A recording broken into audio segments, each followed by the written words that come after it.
الحمد للہ رب العالمین والعاقبۃ للمتقین والصلاة والسلام علی سید الانبیاء والمرسلین وعلى آلہ واصحابہ الطیبین الطاہرین اما بعد فاعوذ باللہ من الشیطان الرجیم بسم اللہ الرحمن الرحیم المال والبنون زینۃ الحیاۃ الدنیا والباقیات الصالحات خیر عند ربک ثوابا او کما قال۔ قابل قدر علماء ذوی الاحترام،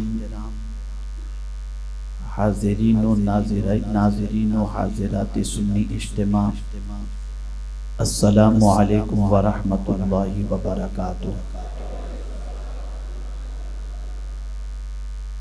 میرے پیارے آقا صلی اللہ تعالی علیہ وسلم کے پیارے دیوانوں اور خواتین اسلام،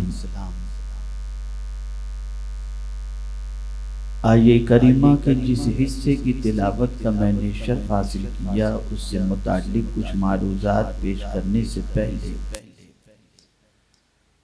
آقا کریم رؤوف الرحیم علیہ التحیۃ والتسلیم کی بارگاہ بے کس پناہ میں جس طریقے سے میں پڑھاؤں عقیدت و محبت میں ڈوب کر اسی طریقے سے درود و سلام کا نذرانہ پیش کریں۔ الصلاة والسلام علیک یا رسول اللہ، الصلاة والسلام علیک یا رسول اللہ، الصلاة والسلام علیک یا حبیب اللہ، الصلاة والسلام علیک یا نبی اللہ، الصلاة والسلام علیک یا نور اللہ، وعلی آلک واصحابک یا حبیب اللہ، صلی اللہ تعالی علیہ وسلم۔ میرے پیارے آقا صلی اللہ علیہ وسلم کے پیارے دیوانوں، میں چاہوں گا کہ جو بھی گفتگو آپ کی سماعتوں کے حوالے کی جائے سنجیدگی کے ساتھ اسے دل کے نہاں خانے میں جگہ دینے کی کوشش کریں۔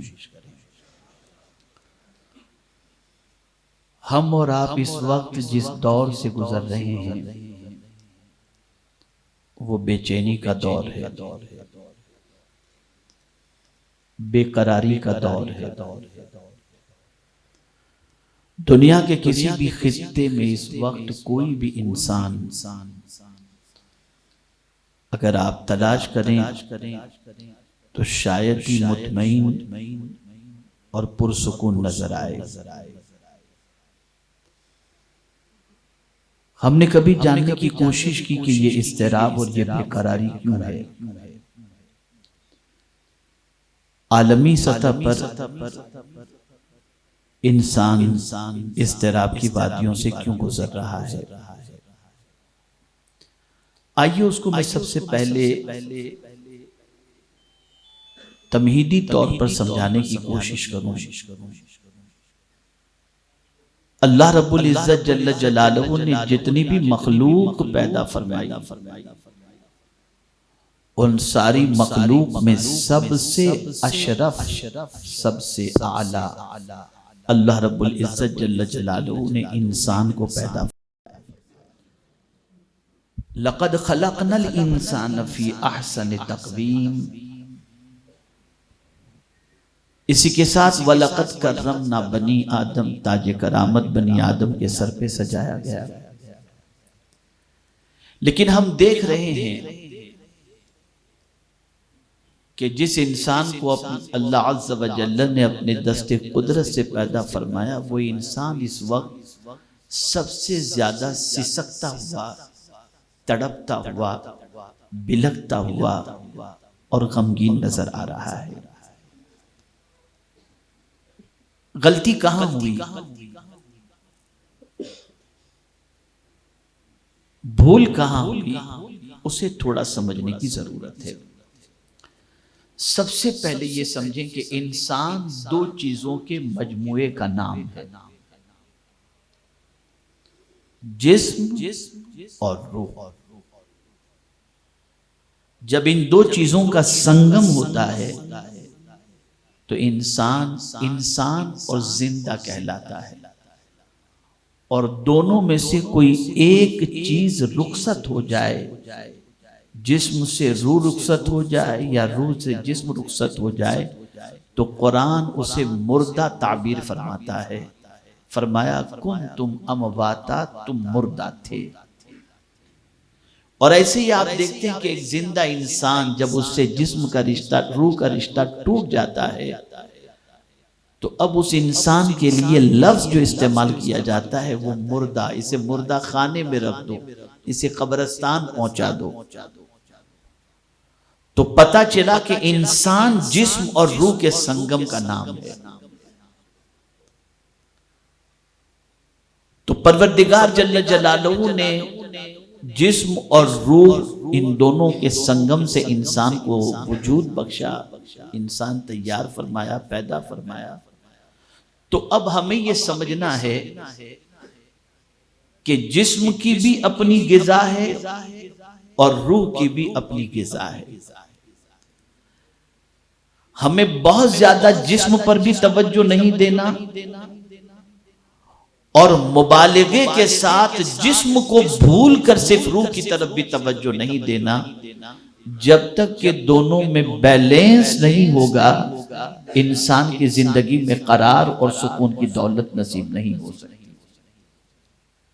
آج کا جو دور چل رہا ہے، جس میں آپ اور ہم سانس لے رہے ہیں، یہ بڑا ترقی کا دور ہے، ماڈرن ٹیکنالوجی کا دور ہے، لیکن میں اس کو تھوڑا سا سمجھانے کی کوشش کروں کہ آج جتنی سہولتیں موجود ہیں، 50 سال پہلے اتنی سہولتیں موجود نہیں تھی، لیکن آج جتنی بے قراری ہے 50 سال پہلے اتنی بے قراری بھی نہیں تھی۔ انسان یہ کہہ رہا ہے کہ سائنس نے سہولتیں پرووائیڈ کی۔ آپ ذرا سوچیں، زندگی تو کٹ رہی تھی بغیر انسٹرومنٹ کے، بغیر موبائل کے، بغیر پیجر کے، بغیر انٹرنیٹ کے، لیکن اس زمانے میں اتنی بیماریاں نہیں تھیں۔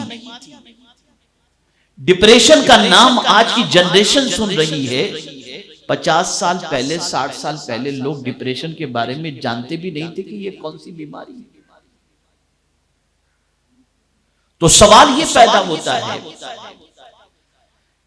کہ جب سائنس ترقی کر رہی ہے، سہولتیں فراہم کی جا رہی ہیں، آپ اندازہ لگائیں، پہلے پوزیشن یہ تھی کہ کسی سے رابطہ کرنا ہوتا یا ایمرجنسی میں کسی کوئی خبر پہنچانی ہوتی تو ٹیلی گرام کا سہارا لیا جاتا، وہ بھی کبھی 1 دن کے اندر ٹیلی گرام ملتا، کبھی 4 گھنٹے میں ملتا، کبھی 6 گھنٹے میں ملتا، کبھی پتہ نہیں کب ملتا۔ ٹیلی گرام ہٹا، پیجر آیا اور جلدی کا معاملہ ہو گیا۔ پیجر ہٹا، انٹرنیٹ اور یہ ساری چیزیں آ گئیں، آپ آرام سے ای میل کے ذریعے فوری طور پر سارے میسج پہنچا دیتے ہیں۔ اتنی سہولتیں، بلکہ اب تو سہولتوں کا حال یہ ہو گیا کہ میرے پیارے آقا صلی اللہ علیہ وسلم کے پیارے دیوانوں، آپ اگر کہیں خریدنے کے لیے کچھ مال کے اندر جانا نہیں چاہتے تو آن لائن شاپنگ کر لیجئے، جو چیز چاہیے گھر میں آپ کو مل جائے گی۔ اتنی سہولتوں کے باوجود انسان بے قرار کیوں؟ اتنی آسائش کے باوجود انسان بے قرار کیوں ہے؟ تو وجہ سب سے بڑی یہ ہے کہ میرے پیارے آقا صلی اللہ تعالی علیہ وسلم کے پیارے دیوانوں، پورا فوکس، پوری توجہ آج کے دور میں جس چیز پر دی جا رہی ہے، وہ صرف جسم ہے، جسم ہے اور جسم ہے۔ روح کی طرف انسان کی توجہ نہیں ہے، روح کی طرف انسان کا دھیان نہیں ہے۔ روح بلک رہی ہے، روح تڑپ رہی ہے، روح بے چین ہے، روح بھوکی ہے، روح پیاسی ہے، لیکن آج پوری توجہ مادیت کی طرف، مٹیریل کی طرف دی جا رہی ہے، اور انسان کو اس میں اتنا ڈبا دیا گیا کہ اب آج کے دور کے اندر انسان کھانے کے بغیر تو کچھ گھنٹے گزار لے گا، موبائل کے بغیر کچھ وقت نہیں گزار سکتا۔ آپ اندازہ لگائیں، کل اگر کسی مسلمان سے کہا جاتا قرآن کی تلاوت کرو، تو اس زمانے میں مسلمان کہتا تھا میرے پاس ٹائم کی شارٹیج ہے، لیکن وہی مسلمان آج 8 گھنٹے 10 گھنٹے واٹس ایپ پر دیتا ہے، لیکن اس کے پاس وہ وقت تو نکل آتا ہے، لیکن قرآن پڑھنے کا وقت آج بھی اس کے پاس نہیں۔ اور گلوبل لیول پر اس وقت انسانوں کے لیے جو سب سے بڑا پلان ہے وہ کیا ہے؟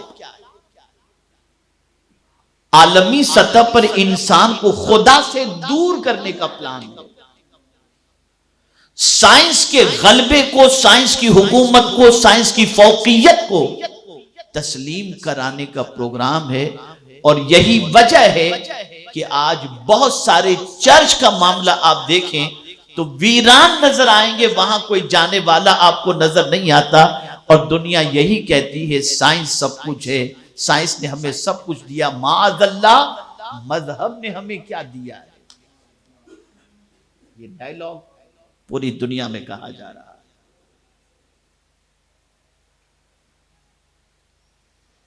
لیکن اگر ہم قرآن کا مطالعہ کریں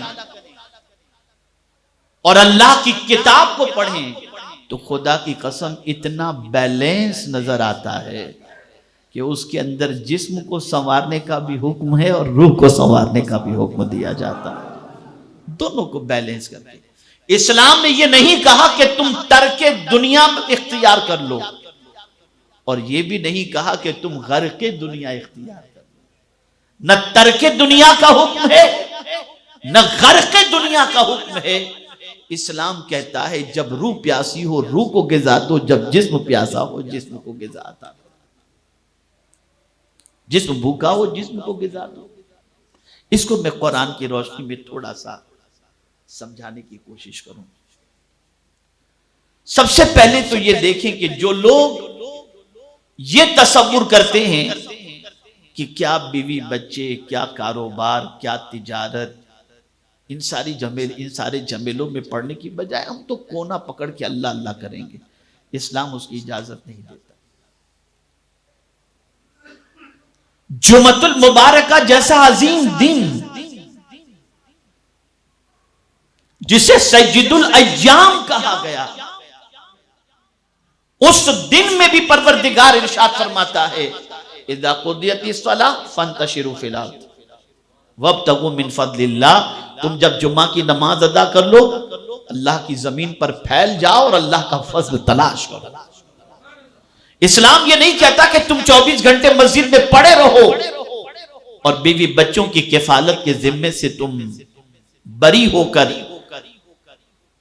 ان کی ذمہ داریوں کو نظر انداز کر دو۔ نہیں، اسلام کہتا ہے تم کماؤ بھی، تم محنت بھی کرو، تم مشقت بھی کرو، تم عبادت بھی کرو۔ ہاں البتہ اتنا ضرور ہے کہ تم دنیا اور دنیا والوں کی محبت میں اتنے ڈوب مت جانا کہ تم پیدا کرنے والے خدا ہی کو بھول جاؤ، یہ نہیں ہونا چاہیے۔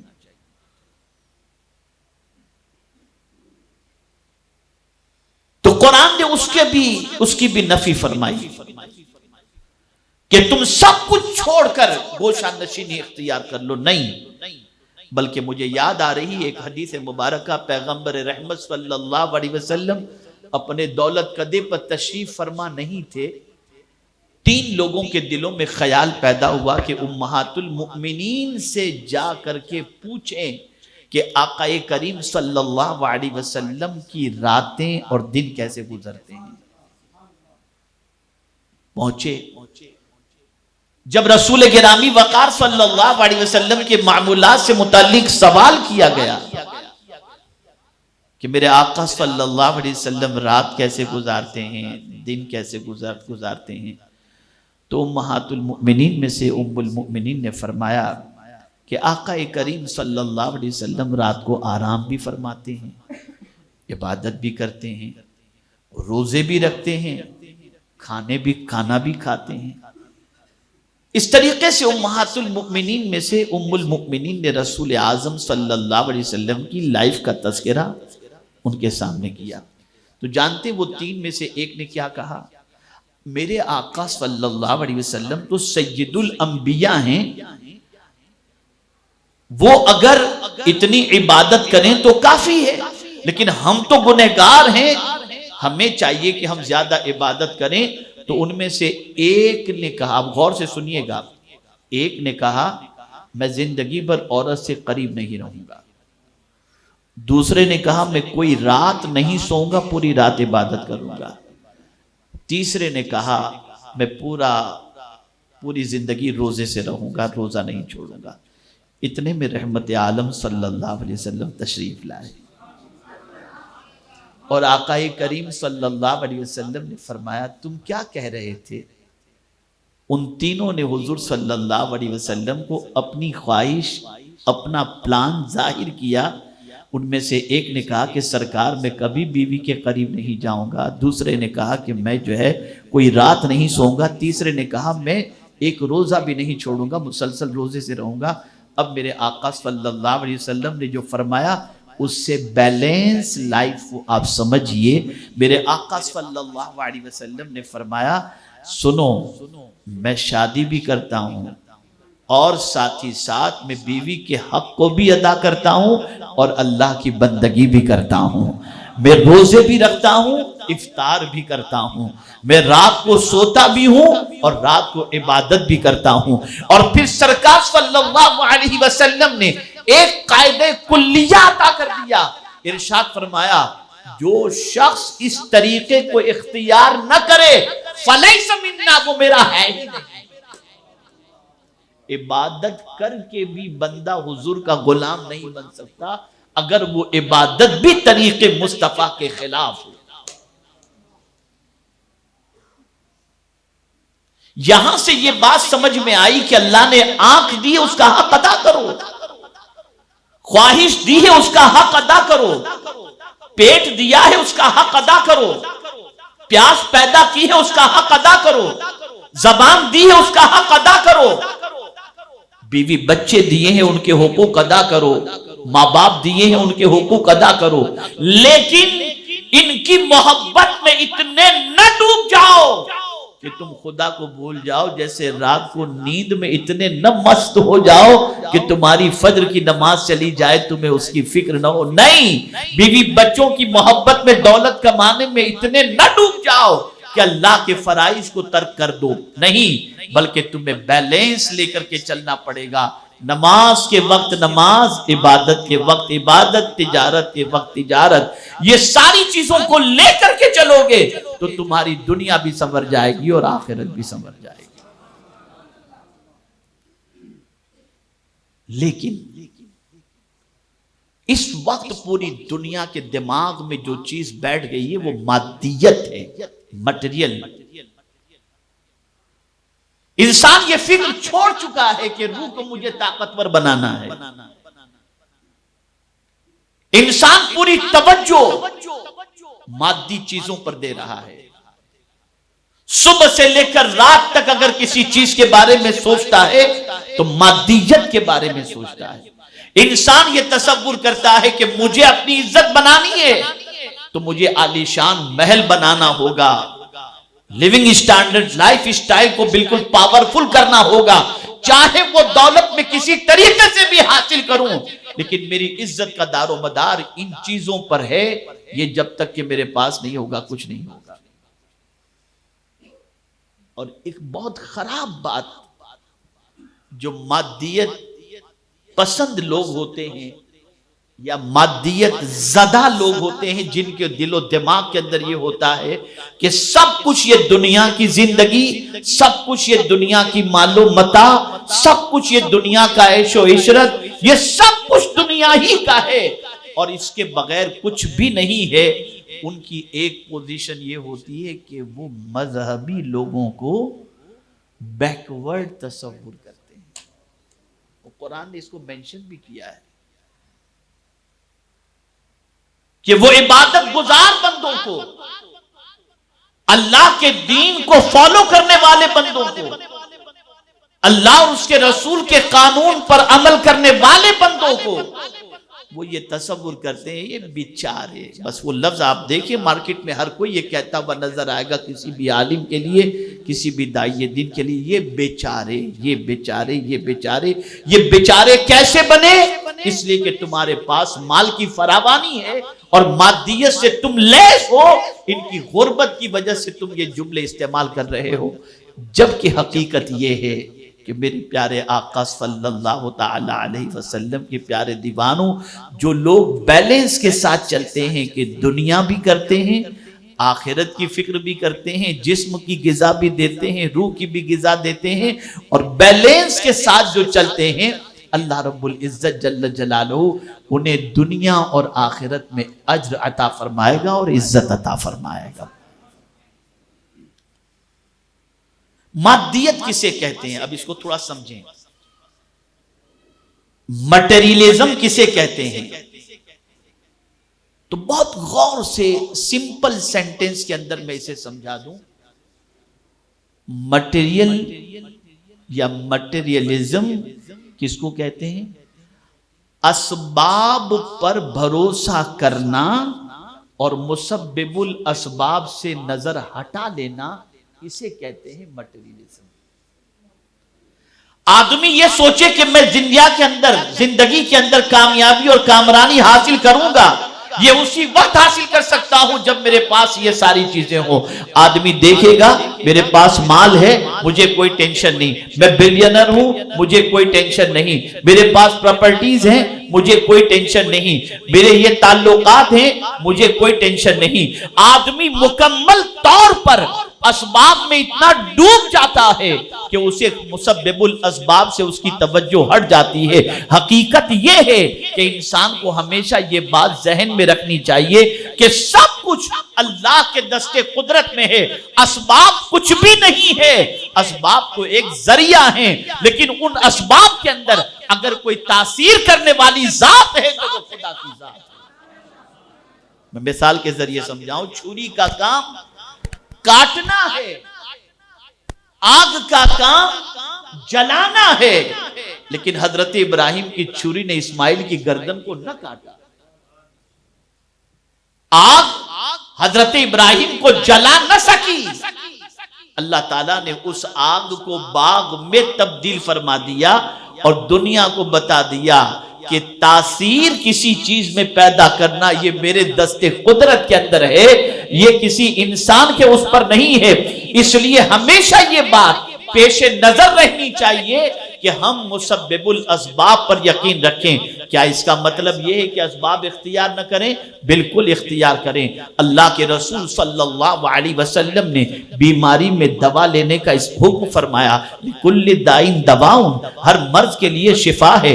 آقا کریم صلی اللہ علیہ وسلم پر نازل ہونے والے قرآن نے فیہ شفاء للناس، یہ شہد کے بارے میں فرما کر اس میں شفا کے بارے میں فرمایا، وَنُنَزِّلُ مِنَ الْقُرْآنِ مَا هُوَ شِفَاء، یہ قرآن نے فرمایا۔ تو یہ ساری چیزوں کے اندر اللہ نے تاثیر رکھی ہے میرے پیارے آقا صلی اللہ علیہ وسلم کے پیارے دیوانوں، لیکن ان کو ہم اسی طرح سے برتیں اور ان پر اسی طریقے سے ان کا استعمال کریں کہ یہ اسباب ہیں، ان کی کوئی اپنی حقیقت نہیں ہے، حقیقت دراصل پروردگار کے دستے قدرت میں ہے۔ وہ چاہے تو ہماری بھوک ہمارے کھانے سے مٹ جائے اور وہ چاہے تو سمندر کے سمندر پی لیں، لیکن پیاس نہیں بجھ سکتی۔ تو سب کچھ اس کے دستے قدرت میں، سب کچھ اس کے دستے قدرت میں۔ اسی لیے قرآن نے دعا کا جو انداز بتایا اور جامع دعا جو قرآن میں بتائی گئی وہ کون سی ہے؟ ربنا آتنا فی الدنیا حسنہ وفی الآخرۃ حسنہ. بیلنس دیکھیے آپ. اے ہمارے رب ہماری دنیا بھی بہتر کر اور ہماری آخرت بھی بہتر کر. میرے پیارے آقا صلی اللہ علیہ وسلم کے پیارے دیوانوں، اب تھوڑا موضوع آگے بڑھاتا ہوا سمجھاتا ہوا چلوں. جب کوئی مٹیریلزم کا شکار ہو جاتا ہے، مادیت زدہ ہو جاتا ہے، تو سب سے پہلی برائی جو اس کے اندر پیدا ہوتی ہے وہ یہ ہوتی ہے کہ وہ آخرت میں جواب دہی کے تصور کو بھول جاتا ہے. اس کے دل میں خواہش پیدا ہوئی. توجہ چاہوں گا اور میں سمجھتا ہوں کہ بہت اچھی طرح ذہن میں بات بیٹھ جائے گی. اس کے دل میں تمنا پیدا ہوئی کہ مجھے BMW لینا ہے. اگر میں اس میں سفر کروں گا تو لوگ مجھے سیلوٹ کریں گے، سلام ماریں گے. اب سوچتا ہے میرا کام دھندا تو اتنا اچھا نہیں ہے کہ میں BMW خرید سکوں. نتیجتاً وہ کرتا کیا ہے؟ ڈرگز کا کام شروع کر دیتا ہے، کوئی غلط کام شروع کر دیتا ہے. جو لوگ جائز طریقے سے اللہ نے جن کو نوازا ہے اور اچھی طریقے سے اچھی گاڑیاں لیتے ہیں ان کی بات میں نہیں کر رہا، لیکن میں ایک جنرل میں آپ کو بتاتا ہوں. ہوتا کیا ہے؟ غلط راستے سے، خیانت کے راستے سے، دغابازی کے راستے سے، غلط طریقے سے تجارت وغیرہ کر کے مادیت زدہ انسان اپنی نام و نمود کے لیے ان چیزوں کو اختیار کرنے کے لیے آخرت کے تصور کو بھول جاتا ہے. اور پھر جب وہ یہ چیزیں خرید لیتا ہے اور پھر پروردگار جل جلالہ کی جانب سے پکڑ یا کوئی اس کے سلسلے میں انکوائری آتی ہے تو اس کے بعد اس کی بے چینی بڑھ جاتی ہے. مادیت کے ذریعے سکون حاصل کرنے کی بجائے اللہ تعالیٰ اسے اضطراب کی وادیوں سے گزار دیتا ہے. اسلام نے کیا بتایا؟ اسلام نے یہ بتایا کہ تم جو کچھ کرو، ارب پتی بننا ہو بنو، لیکن اس راستے سے بنو جو راستہ اللہ نے بتایا اور اس کے رسول صلی اللہ تعالی علیہ وسلم نے تمہیں بتایا. آج مادیت کی وجہ سے ہی پوری دنیا گناہوں کے دلدل میں ڈوب رہی ہے. اللہ ماشاء اللہ پوری دنیا ڈوب رہی ہے. بے داغ کسی نوجوان کی زندگی اگر آپ کو دیکھنا ہو اور تلاش کرنا ہو تو مشکل ہو جائے گا. کیوں؟ مادیت کا غلبہ. میرے پیارے آقا صلی اللہ تعالی علیہ وسلم کے پیارے دیوانوں، لیکن جب ایک انسان کے دل میں اللہ رب العزت جل جلالہ کا ڈر اور آخرت میں جواب دہی کا تصور ہوتا ہے تو وہ انسان کچھ بھی کرتا ہے تو یہ سوچتا ہے مجھے رب کو جواب دینا ہے. نتیجتاً وہ سیدھے سیدھے کام کرے گا، صحیح کام کرے گا، زیادتی نہیں کرے گا، ظلم نہیں کرے گا اور اللہ اور اس کے رسول کے قانون کو فالو کرتے ہوئے زندگی گزارے گا. نتیجتاً میرا مولا اسے سکون کی دولت سے مالا مال فرما دے گا. اب قرآن دیکھیے کیا کہہ رہا ہے، المال والبنون زینت الحیات الدنیا. آدمی مال اور بیٹے یہ دونوں پر فوکس اس کا زیادہ سے زیادہ، مال مال مال، صبح اٹھ کے مال، شام کو سوتے وقت مال. قرآن کہتا ہے یہ کیا ہے؟ یہ مال کیا ہے؟ المال والبنون زینت الحیات الدنیا. مال اور بیٹے یہ جیتی دنیا کی برتنے کی چیزیں ہیں. مال اور بیٹے، بیٹیوں یا اولاد کا ذکر نہیں کیا، بیٹوں کا ذکر کیا، اس لیے کہ بیٹے ہر ایک کو پسند ہیں. حالانکہ بیٹیوں کا معاملہ یہ ہے کہ سسرال کے اندر بھی زیادہ تر جھگڑے اسی بات پر ہوتے ہیں کہ اگر سسرال والے بیٹی کے ماں باپ کو برا بھلا کہہ دیں تو فوراً وہ بیچاری مورچہ سنبھال لیتی ہے کہ میں نہیں چھوڑوں گی، میرے ماں باپ کو برا بھلا کیوں کہا. اور بیٹے تو بیوی کے کہنے پر آ کر ماں باپ کو دھکے مار کے گھر سے نکال بھی دیتے ہیں، لیکن بیٹیاں سسرال میں پریشان زیادہ تر اس وجہ سے ہوتی ہیں کہ ماں باپ کی فیور میں مورچہ سنبھال لیتی ہیں. یہ سچویشن ہوتی ہے. قرآن کہتا ہے المال والبنون زینت الحیات الدنیا. مال اور بیٹے جیتی دنیا کی برتنے کی چیزیں ہیں. تو آپ اس کو برتو مال کو بھی آپ استعمال کرو، مال کماؤ، بیٹوں کا خیال کرو، بیٹوں کے لیے انتظام کرو، بلکہ بیٹوں کے لیے جمع کر کے رکھ کے مرو کہ حضرت سعد ابن ابی وقاص رضی اللہ المولا تبارک و تعالی عنہ جب علیل ہوئے تو رسول اعظم صلی اللہ علیہ وسلم کی خدمت میں حاضر ہو کر عرض کرتے ہیں یا رسول اللہ صلی اللہ تعالی علیہ وسلم کیا میں سارا مال صدقہ کر دوں؟ سرکار نے فرمایا نہیں۔ عرض کرنے لگے نصف مال صدقہ کر دوں؟ سرکار نے فرمایا نہیں۔ عرض کرنے لگے چوتھائی مال صدقہ کر دوں؟ سرکار نے فرمایا نہیں۔ اور پھر حضور صلی اللہ علیہ وسلم نے ارشاد فرمایا اے سعد، اپنی اولاد کو اس حال میں چھوڑ کر کے مرنا کہ مرنے کے بعد اولاد لوگوں کے سامنے ہاتھ پھیلائے، اس سے بہتر ہے اپنی اولاد کے لیے کچھ چھوڑ کر کے مرا جائے۔ تو یہ تعلیم ہے رسول اعظم صلی اللہ علیہ وسلم کی۔ تو آپ اپنے بچوں کے لیے دکان بناتے ہیں، بنائیے، مکان بناتے ہیں، بنائیے، بزنس سیٹ کرتے ہیں، کیجئے، ایجوکیشن دیتے ہیں، ضرور دیجئے۔ یہ اسلام کے اندر اس کی ممانعت نہیں ہے، آپ ضرور کریں۔ لیکن پھر قرآن نے آگے فرما دیا وَالْبَاقِيَاتُ الصَّالِحَاتُ خَيْرٌ عِندَ رَبِّكَ۔ بیلنس دیکھیے قرآن کا کہ جہاں مال اور بیٹوں کی بات کی گئی تو اس کے بعد تمہارے لیے اس سے بہتر کیا ہے؟ تو فرمایا گیا باقیات صالحات، یعنی باقی رہنے والی نیکیاں خیر عند ربک، تمہارے رب کے نزدیک بہتر ہیں۔ اب باقی رہنے والی نیکیوں سے کیا مراد ہے؟ ہر وہ کام جو اللہ کی رضا کے لیے کیا جائے، یہ باقیات صالحات میں سے ہے۔ اللہ تعالیٰ اس کا اجر دنیا میں بھی عطا فرمائے گا اور آخرت میں بھی عطا فرمائے گا۔ مفسرین نے اس پر کئی اقوال پیش فرمائے، ان میں سے ایک قول یہ بھی ہے غالباً حضرت عبداللہ ابن عباس رضی اللہ تعالیٰ عنہ کا کہ تسبیح، تحلیل، تکبیر، تحمید یہ بھی باقیات صالحات میں سے، یعنی سبحان اللہ والحمدللہ ولا الہ الا اللہ واللہ اکبر۔ تو آج اگر پوری دنیا بے چین ہے تو ون سائیڈ کی وجہ سے، صرف مادیت، صبح اٹھ کے صرف مال کی فکر، صبح اٹھ کے صرف مکان بنانے کی فکر، صبح اٹھ کے صرف گاڑی کی فکر، صبح اٹھ کے صرف موبائل کی فکر، صبح اٹھ کے صرف دنیا کی فکر، اس میں اتنا ڈوب گیا کہ انسان اب یہ سوچنے لگا کہ اس کے بغیر میں جی نہیں سکوں گا۔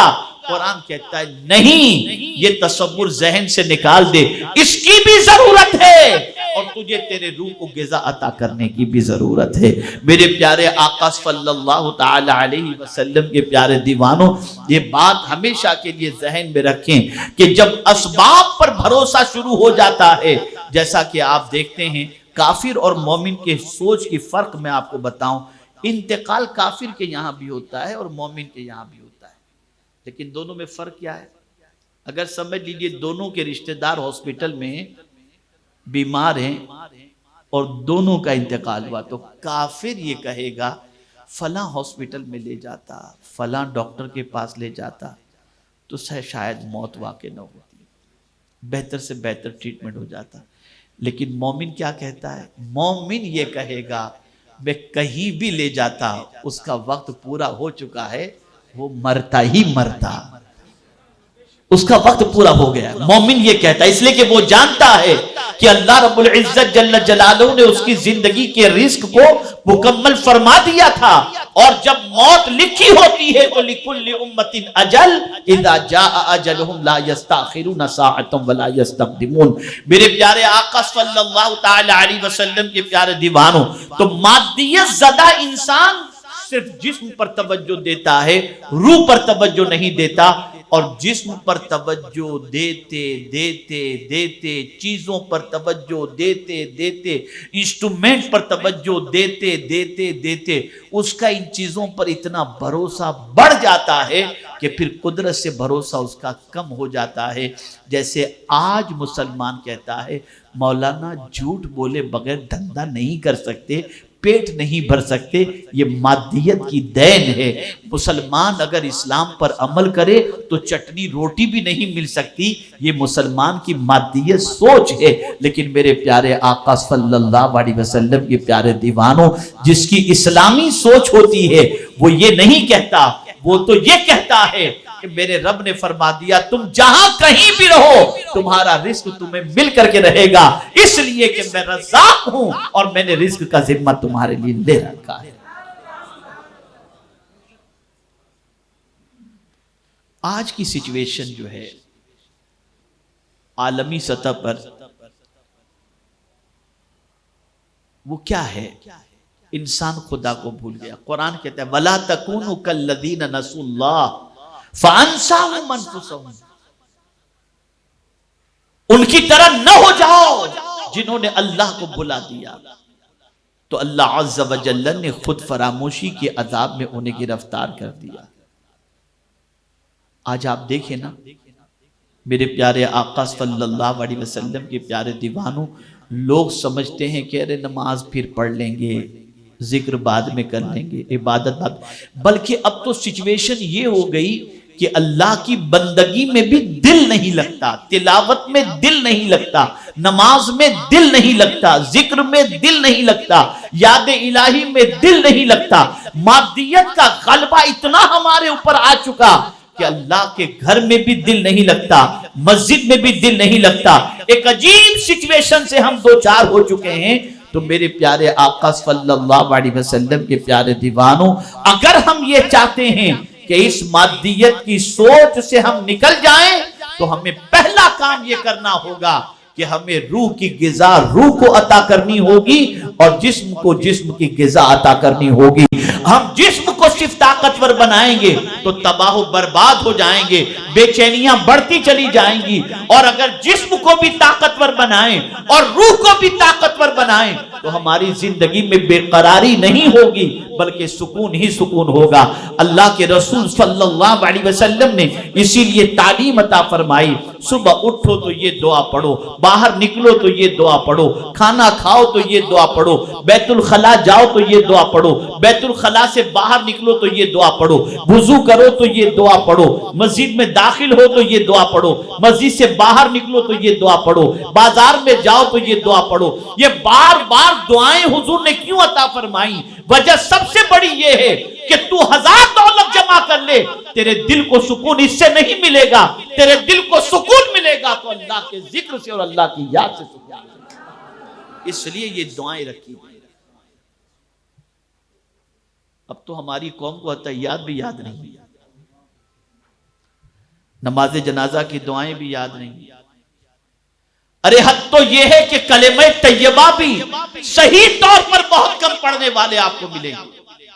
یہ سچویشن ہماری قوم کی ہو چکی ہے۔ اب آئیے میں آپ کو بتاؤں، جن کی نظر اور جن کا توکل اسباب پر نہیں مسبب الاسباب پر ہوتا ہے، اللہ تعالیٰ ان کی لاج کیسے رکھتا ہے اور وہ ایمان والے کس طریقے سے کامیاب ہوتے۔ کچھ نہیں ہوتا۔ سلطان الہند کے پاس اجمیر شریف آپ چلے جائیں، آپ کو کوئی بنگلہ نظر نہیں آئے گا، کوئی ان کی کار آپ کو وہاں پر میوزیم کے اندر نظر نہیں آئے گی، ملے گا تو ان کے ہاتھ کا لکھا ہوا قرآن شریف وہاں پر ملے گا۔ لیکن حیرت کی بات یہ ہے کہ بادشاہ وقت بھی بھیک مانگنے کیوں آتا تھا؟ اس کے پاس تو سب کچھ تھا، اس کے پاس تو سب کچھ، محل، خادم، پیسہ، زر، جواہر، ساری چیزیں اس کے پاس۔ لیکن جب اولاد کی تمنا ہوئی تو چوکھٹے غریب نواز کیوں یاد آئی؟ تو جواب ملے گا، سن لے، ہمارا بھروسہ اسباب پر ہے، معین الدین کا بھروسہ اللہ پر ہے۔ اس وجہ سے معین الدین کی بارگاہ سے ہر پریشان حال کی جولیوں کو بھرا گیا۔ اللہ والے مطمئن کیوں تھے؟ ہمیں اے سی میں چین کی نیند نہیں آتی، نیند کی گولیاں لینی پڑتی ہیں، پیسہ بڑھ جائے تو ٹینشن، نہ ہو تو ٹینشن۔ لیکن اللہ والے جھوپڑے میں بھی مطمئن کیوں تھے؟ وجہ سب سے بڑی یہ تھی کہ انہوں نے مادیت کو اپنا سب کچھ نہیں سمجھا تھا، اللہ عز و جل پر انہوں نے یقین رکھا تھا۔ اور یہ بات یاد رکھیں، جب نظر قدرت کی طرف ہو، اس کی رحمت کی طرف ہو تو وہ لاج بھی رکھ لیتی ہے۔ اور کس طرح سے رکھتی ہے میں آپ کو بتاؤں۔ حضرت موسیٰ علیہ السلام جب شہر سے نکلے، دریا کی طرف بڑھے اپنی قوم کو لے کر، فرعون نے اپنی فوج لگا دی، جاؤ جہاں پاؤ موسیٰ کو پکڑ لو۔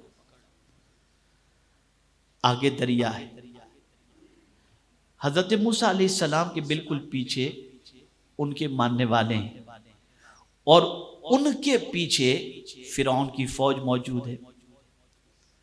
اب قرآن کہتا ہے کہ حضرت موسیٰ علیہ السلام کی قوم نے حضرت موسیٰ علیہ السلام سے عرض کیا اِنَّا لَمُدْرَكُونَ، بے شک ہم پکڑے گئے۔ آگے دریا ہے، پیچھے فوج ہے، درمیان میں قوم موسیٰ ہے۔ سچویشن کتنی بھیانک آپ سوچ سکتے ہیں، اندازہ لگائیں آپ۔ تو قوم موسیٰ حضرت موسیٰ علیہ السلام سے کہتی ہے اِنَّا لَمُدْرَكُونَ، بے شک ہم پکڑے گئے۔ تو حضرت موسیٰ علیہ السلام جن کی نظر فوج کی طاقت پر نہیں، اور وہ جانتے تھے حضرت موسیٰ علیہ السلام کہ یہ فوج ہمارا کچھ نہیں کر سکتی، تو جب قوم نے کہا اِنَّا لَمُدْرَكُونَ کہ بے شک ہم پکڑے گئے، تو کانفیڈنس دیکھی حضرت موسیٰ علیہ السلام، سامنے دریا، پیچھے فوج، درمیان میں قوم اور حضرت موسیٰ۔ حضرت موسیٰ نے کانفیڈنس سے کہا کلا، ہرگز نہیں، یعنی کوئی ڈاؤٹ والی بات نہیں کہی انہوں نے، کانفیڈنس کے ساتھ کہا کلا، اے میری قوم ہرگز نہیں، ان معی ربی سیہدین، کہ بے شک میرے ساتھ میرا رب ہے، ان قریب وہ ہمیں راستہ دکھائے گا۔ اور پھر حضرت موسیٰ علیہ السلام کے لیے دریا میں میرے کریم نے راستہ بنا دیا۔ پتہ یہ چلا مادیت زدہ لوگ اسباب پر بھروسہ کرتے ہیں اور خالق کی محبت میں گرفتار لوگ اپنے رب پر بھروسہ کرتے ہیں۔ تو آج جو مسلمان پریشان ہے اس کی وجہ یہ ہے کہ اس نے سب کچھ دیکھا، سب کچھ سنا، سب کچھ مشاہدہ کر رہا ہے تو ڈر رہا ہے، لیکن ایک بات بھول چکا، یہ سب کچھ نہیں ہے، میرے کریم کے دستے قدرت میں سب کچھ ہے۔ وہ جو چاہے جیسے چاہے بڑے سے بڑے طاقتور کو مچھر کے ذریعے ہلاک کر دے اور بڑے سے بڑے طاقتور کو مکڑی کے جالے کے ذریعے حفاظت فرما دی۔ رسول اعظم کی حفاظت مکڑی کے جالے کے ذریعے فرما دی، اور آپ جانتے ہیں کہ نمرود کو مچھر کے ذریعے ہلاک فرما دیا۔ تو پتہ یہ چلا ایک مسلمان اگر یہ چاہتا ہے کہ اس کی زندگی پرسکون گزرے، اطمینان بخش گزرے، تو اس کو صرف جسم پر توجہ نہیں دینا اور اپنا پورا فوکس مادیت کی طرف، آسائش کی طرف، دنیا کی زیب و زینت کی طرف نہیں، بلکہ اسے صبح اٹھ کے اپنی روح کو غذا دینا ہے، اپنی روح کو اللہ کے ذکر سے سکون پہنچانا ہے۔ اور روح کی غذا صرف یہی نہیں کہ آپ اللہ کا ذکر کریں، روح کی غذا صرف یہی نہیں کہ آپ نماز پڑھیں، روح کی غذا صرف یہی نہیں کہ آپ قرآن شریف کی تلاوت کریں، بلکہ سنو، روح کی غذا یہ ہے تم لوگوں کو نفع پہنچاؤ، اللہ تمہارے دل کو سکون سے بھر دیا کرے گا۔ تم لوگوں کی زندگی میں کام آؤ، اللہ تم کو سکون سے بھر دے گا۔ تم لوگوں کی مزاج پرسش کے لیے جاؤ، اللہ تمہارے دل کو سکون سے بھر دے گا۔ تم لوگوں کی دستگیری کرو، اللہ تمہیں سکون سے بھر دے گا۔ اور یہ بات ایک جملے پر بات عرض کر کے میں اپنی گفتگو کو ختم کرتا ہوں، چونکہ موضوع بڑا طویل ہے اور وقت اتنا نہیں کہ میں کھل کر کے اس پر تفصیلی گفتگو کر سکوں، لیکن میں ایک واقعے کے ذریعے آپ کو سمجھا دوں۔ میرے پیارے آقا صلی اللہ تعالی علیہ وسلم کے پیارے دیوانوں، مادیت یہ ہے خود کھاؤ، خود کے بچوں کو کھلاؤ، دنیا کی فکر مت کرو، اس لیے بے چین۔ میں آپ کو بتاؤں، جس کے پاس اقتدار ہے، جس کے پاس فوج ہے، جس کے پاس سلطنت ہے، جس کے پاس اربوں روپیہ ہے، وہ باڈی گارڈ لے کر کیوں گھومتا ہے؟ بلیٹ پروف جیکٹ پہن کے کیوں گھومتا ہے؟ فاروق اعظم رضی اللہ تعالیٰ عنہ تو درخت کے نیچے آرام سے چادر بچھا کر لیٹے تھے۔ مجھے ان کا جملہ بڑا پیارا لگا فاروق اعظم کا۔ ایک سفیر آیا، فاروق اعظم درخت کے نیچے چادر بچھا کر لیٹے ہوئے تھے، پوچھتے کہ امیر المؤمنین فاروق اعظم کہاں ہیں؟ پتہ چلا کہ وہاں پر ہیں۔ گیا تو دیکھا تو سوئے ہوئے فاروق اعظم دیکھو، ان کو دیکھ کے کانپنے لگا، سوئے ہوئے تھے فاروق اعظم، لیکن اسے حیرت ہوئی کہ جن کے نام سے ایوان باطل میں زلزلہ پیدا ہوتا ہے، وہ اس طریقے سے بغیر باڈی گارڈ کے آرام سے درخت کے نیچے چادر بچھا کر بے خوف و خطر سو رہا ہے۔ فاروق اعظم کی آنکھ کھلی، دیکھا اسے، اجنبی محسوس کیا، پوچھا کہاں سے آئے ہو؟ میں فلاں ملک کا جو ہے وہ سفیر ہوں، فورن منسٹر ہوں۔ کیسے آنا ہوا؟ ملاقات کے لیے اور طاقت دیکھنے کے لیے کہ آپ کے نام سے جو پوری دنیا کانپتی ہے، تو آپ نے کیا کوئی بڑی فوج تیار کر رکھی ہے؟ کیا ہے آپ کے پاس؟ یہ دیکھنے کے لیے آیا تھا۔ اور پھر اس کے بعد اس نے سوال کیا کہ ہمارے بادشاہوں کو نرم گدوں پر نیند نہیں آتی، پہروں میں نیند نہیں آتی، اور آپ بغیر باڈی گارڈ کے آپ آرام سے چادر بچھا کر سو گئے ہو، آپ کو نیند کیسے آ گئی؟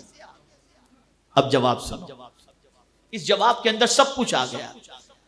جواب میں ارشاد فرماتے ہیں، جو لوگوں پر حکومت کرتا ہے اسے نرم گدوں پر نیند نہیں آتی، اور جو لوگوں کی خدمت کرتا ہے اسے درخت کے نیچے بھی نیند آتی۔ اسلام نے یہ تصور عطا کیا، ہم جب سے سیلفش بن گئے، خود غرض بن گئے، ہمارا سکون ختم گیا، اس کا بھی لوٹ لو، اس کا بھی لوٹ لو، اس کا بھی لوٹ لو، اس کا بھی لوٹ لو۔